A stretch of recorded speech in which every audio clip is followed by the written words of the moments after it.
مجھے نہیں لگتا تم اسے قابو کرنے میں کامیاب ہو پاؤ گے۔ ہمارے ہارس رائڈنگ فارم میں یہ سفید گھوڑا سب سے ضدی گھوڑا ہے، کسی کو خود پہ سوار نہیں ہونے دیتا۔ اس horse riding farm house manager نے سمسام سے کہا۔ کامیابی کا جنون سر پہ سوار ہونا چاہیے، پھر مشکلوں کی کیا اوقات۔ برفیلے لہجے میں کہتا، چہرے پہ سر تاثرات سجائے وہ ایک ہی جست میں چھلانگ لگا کر اس سفید گھوڑے پہ بیٹھا اور اس کی لگام کو ہاتھ میں لیا اور دونوں پاؤں سے اسے ہلکا سا ٹہوکا دیا تاکہ وہ آگے بڑھے۔ جیسے ہی گھوڑے کی لگام پہ زور لگا وہ یکدم بے قابو ہوا تھا۔ اس نے اپنی اگلی دونوں ٹانگیں ہوا میں اٹھا کر زور سے زمین پہ پٹکیں اور تیزی سے ٹریک پہ بھاگنے لگا۔ سفید گھوڑا شاید اپنے نئے سوار پہ غصہ تھا۔ وہ غیر معمولی طور پہ بہت تیز بھاگ کر اپنے غصے کا اظہار کر رہا تھا۔ اس کی گردن پہ ہاتھ پھیر کر اسے آہستہ ہونے کا کہہ رہی تھی، مگر گھوڑا مزید بے قابو ہو رہا تھا۔ اس نے گھوڑے کی لگام پہ ہاتھ کس لیا تاکہ لگامیں ڈھیلی نہ پڑیں اور وہ اس پہ قابو کیے اپنے توازن کو برقرار رکھ سکے۔ اس نے لگام کو ایک ہاتھ میں لیتے دوسرے ہاتھ سے اس کے سفید بالوں کو نرمی سے چلایا اور جھک کر اس کے کان کے قریب سرگوشی کی۔ اس کی انگلیاں مسلسل اس کے سفید بالوں میں حرکت کر رہی تھیں۔ وہ مشتعل گھوڑا جیسے پرسکون ہو رہا تھا۔ دھیرے دھیرے اس کی رفتار میں بھی کمی آ رہی تھی۔ بالآخر وہ اسے قابو کرنے میں کامیاب ٹھہرا۔ وہاں کے سب ملازمین اس کی ٹرکس دیکھ کر بھونچکا رہ گئے۔ آج سے پہلے کبھی کوئی اس گھوڑے کو قابو نہیں کر پایا تھا، لیکن سمسام نے پہلی سواری میں ہی اسے قابو کر لیا تھا۔ سواری چاہے ہیوی بائک کی ہو یا گھوڑے کی، اس پہ سوار کو کنٹرول کرنا آنا چاہیے اور وہ ہر چیز کو کنٹرول کرنے کی صلاحیت رکھتا تھا۔ اس گھوڑے پہ بہت خرچ کیا گیا ہے، اسے بادام کھلاتے ہیں، اسے بیچنے کے لیے بہت سے بڑے بڑے لوگ آئے، لیکن یہ کسی کے قابو نہیں آیا، اسی لیے ابھی تک اس فارم ہاؤس میں ہی پڑا ہے۔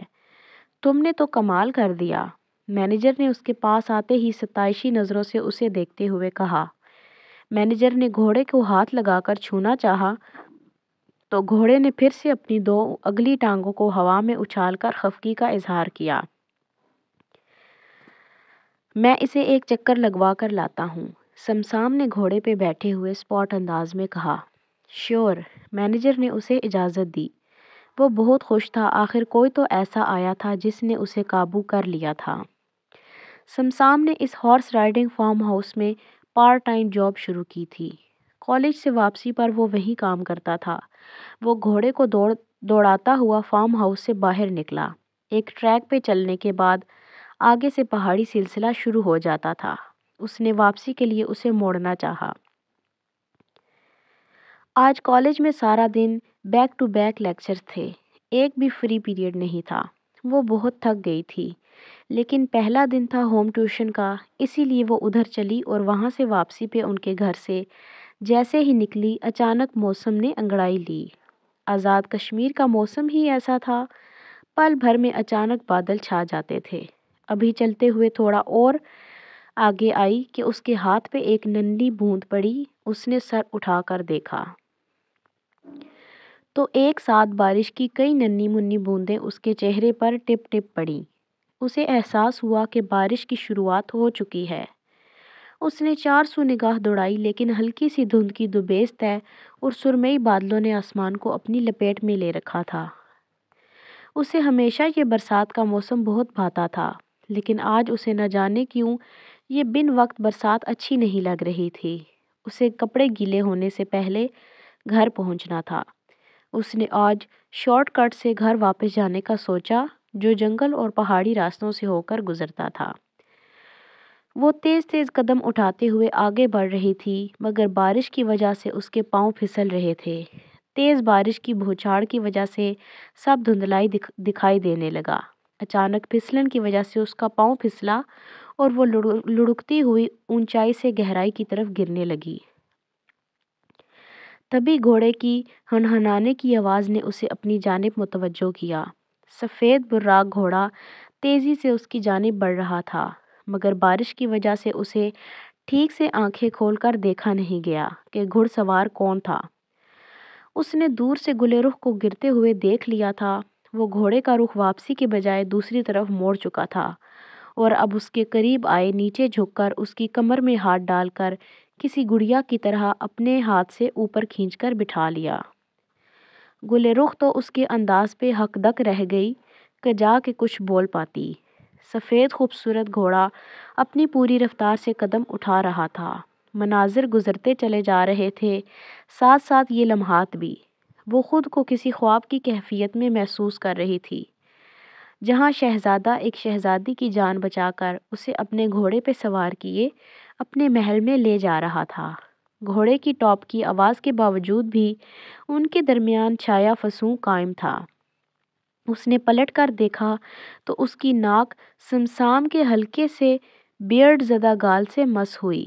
اس کی تپش زدہ سانسیں جب اپنے گال پہ محسوس ہوئیں تو یک لخت اس نے اپنا سانس روک لیا اور جھٹ سے آنکھیں میچ کر چہرے کا رخ پھیر لیا۔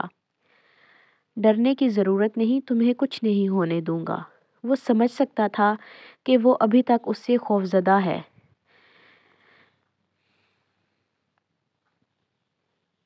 تبھی نرم آمیز لہجے میں دھیرے سے اس کے کان کے قریب چہرہ کیے سرگوشی نما آواز میں بولا۔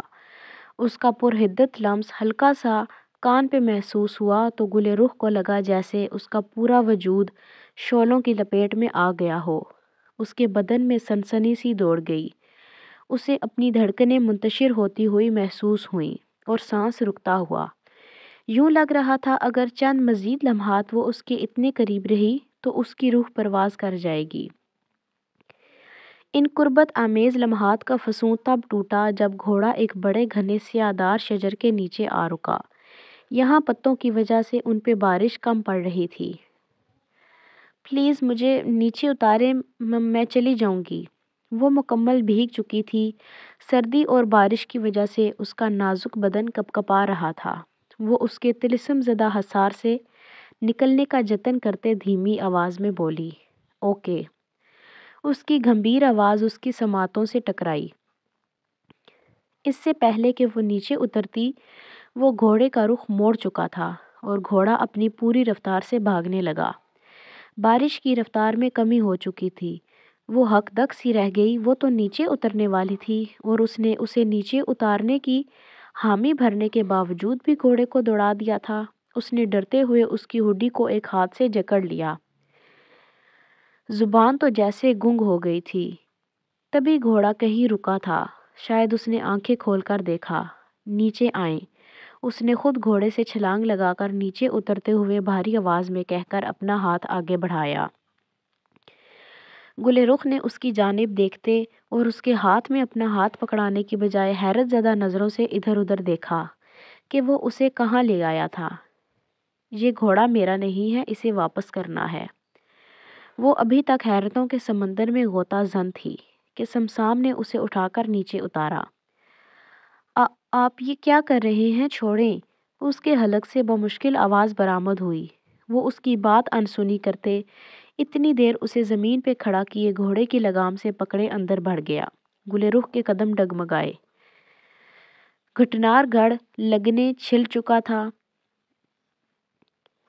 گھٹنا رگڑ لگنے کی وجہ سے چھل چکا تھا اور پاؤں میں شدید موچ آ گئی تھی۔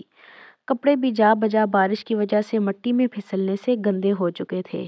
اس نے ایک قدم اٹھانے کی سعی کی مگر درد کے باعث اس کے منہ سے ہلکی سی سسکی نکلی۔ سمسام جو واپس اسی جگہ آیا تھا اس کی حالت دیکھ کر نظریں جھکا لیں اور اپنی ہڈی اتار کر اس کے شانوں کے گرد پھیلائی۔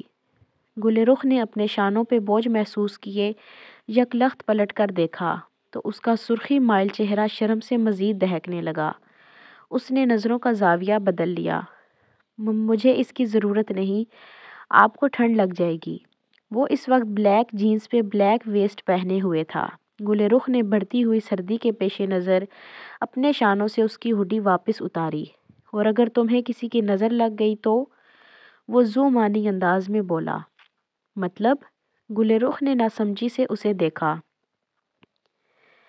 اس حالت میں کسی نے تمہیں دیکھا تو دوبارہ دیکھنے کے قابل نہیں رہے گا، وہ سرد لہجے میں بولا تو گل رخ نے اپنے ہڈی پہ رکھے ہاتھ ڈھیلے چھوڑ دیے اور پھر چلنے کی کوشش کرنے لگی۔ اس سے پہلے کہ وہ لڑکھڑا کر پھر سے گر کے کوئی مزید چوٹ لگواتی، اس نے اپنا ایک ہاتھ پھر سے اپنے بازوؤں میں اٹھا لیا اور چلنے لگا، اسے جیسے اس نے نرم و نازک پھولوں سا وجود اٹھا رکھا ہو۔ اس نے فک نگاہوں سے اسے دیکھا۔ اس کی ویسٹ میں سے جھلکتی سرخ و سفید ورزشی جسامت اس کے حواس قتل کیے جا رہی تھی۔ اس کے وجود میں سے اٹھتی محصور کن مہک اسے اپنی سانسوں میں گھلتی ہوئی محسوس ہوئی۔ اسے سانس لینا دشوار ہو گیا تھا۔ میں چل سکتی ہوں، اتارے مجھے، وہ اس کی گرفت میں جھٹپٹاتے ہوئے چلائی۔ سمسام نے اسے واپس نیچے اتار دیا۔ وہ غصیلی نگاہوں سے اسے دیکھتے ہوئے چلنے لگی۔ جیسے قدم اٹھا رہی تھی، اس کی درد بڑھتی چلی جا رہی تھی، مگر اسے پرواہ کہاں تھی، بس وہ اس کی مدد نہیں لینا چاہتی تھی۔ وہ ساتھ ساتھ آہستہ آہستہ چلنے لگے۔ آپ میرے پیچھے کیوں آ رہے ہیں؟ اس نے رک کر پوچھا۔ پیچھے نہیں، ساتھ۔ اس کی ضدی طبیعت سے تو وہ پہلے ہی واقف ہو چکی تھی، تبھی مزید کچھ بھی کہنے کا ارادہ ترک کیے چلنے لگی۔ اس نے اپنے شانے پہ ہاتھ رکھا۔ کچھ یاد آنے پہ اس کا بیگ نہیں تھا، شاید وہ وہیں کہیں گر گیا تھا۔ یہی سوچ کر وہ مزید پریشان ہو گئی۔ اس نے ہاتھ بڑھا کر اپنا دوپٹہ درست کرنا چاہا، مگر کوہنی میں شدید درد کا احساس ہوا۔ کوہنیاں بھی چھلی ہوئی تھیں، شاید پتھریلی زمین پہ نوکیلے پتھروں نے اپنا کام کر دکھایا تھا۔ ہوا میں خنکی مزید بڑھ گئی تھی۔ ساتھ چلتے ہوئے اس کا ہاتھ اچانک اس کے ہاتھ سے مس ہوا تو جیسے اس کا دل ایک لمحے کو تھم کر پھر چلا۔ اس نے سہم کر نظر اٹھائی، وہ اس کی جانب متوجہ تھا۔ آپ اتنے عجیب سے کیوں ہیں؟ الجھے ہوئے اس نے نظریں اٹھا کر سوالیہ انداز میں پوچھا۔ آپ مجھے سلجھانا چاہتی ہیں؟ وہ استفہامیہ نگاہوں سے اسے دیکھتے ہوئے بولا۔ مجھے آپ کی سمجھ نہیں آتی۔ مجھے سمجھنے کے لیے آپ کو میرے قریب رہنا ہوگا۔ رہنا چاہیں گی؟ میرا بیگ پتہ نہیں کہاں رہ گیا، اس میں میری بکس تھیں۔ اس نے سمسام کی بات کا جواب نہیں دیا۔ اسے ابھی تک اپنے گرے ہوئے بیگ کی فکر تھی۔ کل ڈھونڈ کر لا دوں گا۔ لیکن بکس تو گیلی ہو کر بیکار ہو چکی ہوں گی، اس نے افسوس بھرے انداز میں کہا۔ میں ذرا یہاں سے پاؤں دھو لوں، بہت الجھن ہو رہی ہے۔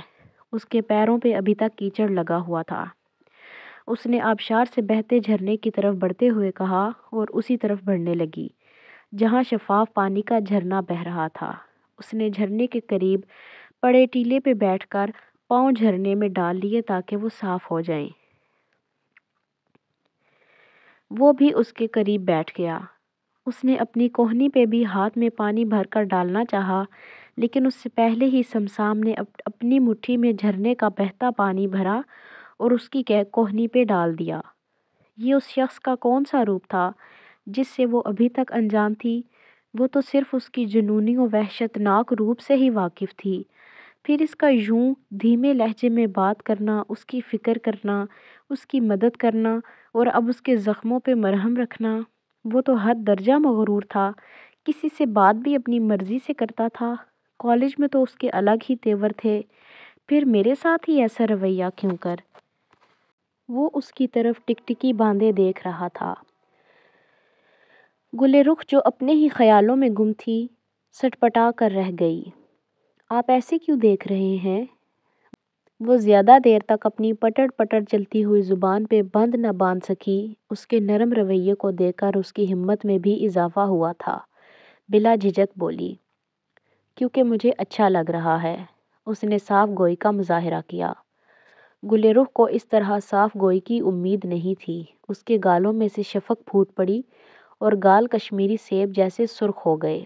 سمسام نے کسی کیفیت کے زیر اثر اس کے گال کو چھونے کے لیے ہاتھ بڑھایا۔ یہ کیا کر رہے ہیں؟ گل رخ نے تیزی سے اس کے عمل کا اندازہ لگاتے ہوئے اس کے ہاتھ پیچھے جھٹک دیے۔ چھو کر دیکھ رہا تھا، یہ ریئل ریڈ ہیں، یہ قدرتی ایسے ہیں، میں میک اپ نہیں کرتی۔ اسے برا لگا تھا، تبھی وہ منہ پھلا کر بولی، اوہ اچھا۔ وہ ابرو اچکا کر دھیما سا مسکرایا۔ گل رخ نے پہلی بار اسے مسکراتے دیکھا تھا۔ اس کے مسکراہٹ میں ڈھلے لب فوراً سکڑ گئے۔ کبھی کبھی کوئی ناراض ہو جائے تو اور بھی پیارا لگتا ہے۔ وہ وہاں سے اٹھ کر اپنی جینز کی پاکٹ میں انگلیاں پھنسائے زومانی انداز میں بولا، مجھے آپ کی بے تکی باتوں کی سمجھ نہیں آتی۔ وہ بھی ٹیلے سے اٹھ کر کھڑی ہوئی اور پھر سے چلنے لگی۔ میرے خیال میں یہ آپ جناب کی دیوار گرا دینی چاہیے۔ آپ اگر مجھے میرے نام سے بلائیں گی تو اچھا لگے گا۔ اس نے ساتھ ساتھ قدم اٹھاتے ہوئے گھمبیر آواز میں کہا، آپ کا نام بہت عجیب سا ہے، کھل جا سم سم۔ وہ کھلکھلاتے ہوئے بولی۔ اس کی ہنسی کی آواز پہاڑوں میں گونجی تھی۔ آپ نے وہ کہانی سنی ہے نا جس میں دروازہ کھولنے کے لیے کہتے ہیں کھل جا سم سم؟ ویسے ہی لگتا ہے مجھے آپ کا نام۔ کیوں؟ کیا آپ بھی دروازہ کھول کر میرے دل میں آنا چاہتی ہیں؟ وہ چلتے ہوئے اچانک اس کے مقابل آ رکا اور اس کا راستہ روک دیا۔ میں نے ایسا کب کہا؟ وہ تو بھوکلا کر رہ گئی تھی، تبھی جھنجھلاہٹ سے دوسری طرف سے نکلتے ہوئے آگے بڑھی۔ اب وہ جھاڑیوں میں سے گزر کر آگے کا راستہ طے کر رہے تھے۔ وہ دیکھیں، وہ پہاڑ پہ ایک ٹیلہ نظر آ رہا ہے نا، وہ میری سب سے فیورٹ جگہ ہے۔ میں جب بھی فارغ ہوتی ہوں نا وہیں جا کر وقت گزارتی ہوں۔ وہ جگہ سب سے بلندی پہ ہے، وہاں سے آبشار یہ علاقہ سب نظر آتا ہے۔